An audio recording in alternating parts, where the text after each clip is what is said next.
ಎಲ್ಲರಿಗೂ ನಮಸ್ಕಾರ. ಮೊದಲಿಗೆ ಡೇ ಒನ್ನಿಂದನೂ ಎಕ್ಕಾ ಬರೀ ಒಂದು ಪ್ರಾಜೆಕ್ಟ್ ಆಗಿರಲಿಲ್ಲ, ಅದೊಂದು ದೊಡ್ಡ ಜವಾಬ್ದಾರಿಯಾಗಿ ಚರಣ್ ಸರ್ ರಿಪೀಟೆಡ್ಲಿ ಹೇಳ್ತಾ ಇದ್ರು, ಇದು ದೊಡ್ಡ ಜವಾಬ್ದಾರಿನಾಗಿ ಇದು ನಮ್ಮಿಬ್ಬರಿಗೂ. ಸೊ ಈ ಜವಾಬ್ದಾರಿನ ಈಗ ಈ ಸಕ್ಸಸ್ ಮೀಟಲ್ಲಿ ಅದು ಜವಾಬ್ದಾರಿ ಸಕ್ಸಸ್ ಆಗಿ ಕನ್ವರ್ಟ್ ಆಗಿದೆ. ಸೊ ಅದು ಎಕ್ಸ್ಪ್ಲೈನ್ ಮಾಡೋಕ್ಕಾಗದಿರೋಷ್ಟು ಖುಷಿ ಅದು. ಜೊತೆಗೆ thank you Ashwini ma'am, thank you Jayanna sir, thank you Bhoganna sir and Karthik sir and Yogi sir, thank you so much. ಆ ಟ್ರಸ್ಟ್ ಅವ್ರು ನಮ್ಮ ಮೇಲೆ ಇಟ್ಟಿದ್ರು. ಜೊತೆಗೆ ರೋಹಿತ್ ಸರ್ಗೆ ಥ್ಯಾಂಕ್ಸ್ ಅಲ್ಲ, ಅವ್ರು ಕೊಟ್ಟಿರೋ ಫ್ರೀಡಮ್ ಇವತ್ತು ಎಕಾಮಾರ್ ಬ್ಯಾಂಗಲ್ ಬಂಗಾರಿ ಆಗಿ ಕನ್ವರ್ಟ್ ಆಯ್ತದು.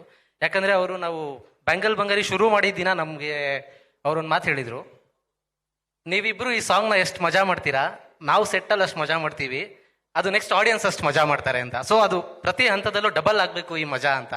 ಸೊ ನಾವು ಜಾಸ್ತಿನೇ ಮಜಾ ಮಾಡಿದೀವಿ ಅಂತ ಅನ್ಸುತ್ತೆ. ಅದಕ್ಕೆ ಇವತ್ತು ಆಡಿಯನ್ಸ್ ಎಲ್ಲ ಅಷ್ಟು ಮಜಾ ಮಾಡ್ತಾ ಇದ್ದಾರೆ. ಅದರ ಜೊತೆಗೆ ಎಲ್ಲಾರ್ಗು ಥ್ಯಾಂಕ್ ಯು ಯುವ ಸರ್ ಆ್ಯಂಡ್ ಸಂಜನಾ ಮ್ಯಾಮ್.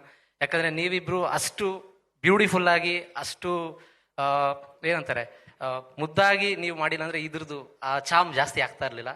ಅದು ಇನ್ನಷ್ಟು ಚಾಮ್ನ ಆ್ಯಡ್ ಮಾಡ್ತು. ಇದೆಲ್ಲದ್ರ ಜೊತೆಗೆ ನನಗೆ PRK ಪ್ರೊಡಕ್ಷನ್ ಹೌಸ್ ಜೊತೆ ಒಂದು ಎಮೋಷ್ನಲ್ ಅಟ್ಯಾಚ್ಮೆಂಟ್ ಕವಲುದಾರಿಯಿಂದನೂ ಇತ್ತು. ಯಾಕಂದರೆ ನನಗೆ ಫಸ್ಟ್ ಲಿರಿಕ್ಸ್ ಅವಾರ್ಡ್ ಬಂದಿದ್ದು, ಬೆಸ್ಟ್ ಲಿರಿಕ್ಸ್ ಅವಾರ್ಡ್ ಬಂದಿದ್ದು ನನಗೆ ನಿಗೂಢ ಸಾಂಗ್ಗೆ ಬಂದಿದ್ದು. ಸೊ ಇದೆಲ್ಲಾನು ನನ್ನ ತಲೆಯಲ್ಲಿ ಫ್ರೀಕ್ವೆಂಟ್ ಆಗಿ ಓಡ್ತಾ ಇತ್ತು. ಬಟ್ ಇವತ್ತು ಅದು ಎಕ್ಸ್ಪ್ಲೈನ್ ಮಾಡೋಕ್ಕಾಗಲ್ಲ, ಆ ಒಂದಷ್ಟು ಹ್ಯಾಪಿನೆಸ್ ಎಕ್ಕಾ ಕೊಟ್ಟಿದೆ. ಈ ಥರ ಸಕ್ಸಸ್ ಮೀಟ್ಗಳು ಕನ್ನಡಲ್ಲಿ ಹ್ಯಾಬಿಟ್ ಆಗಲಿ ಅಂತ ನಾನು ದೇವರಲ್ಲಿ ಕೇಳ್ಕೊತೀನಿ.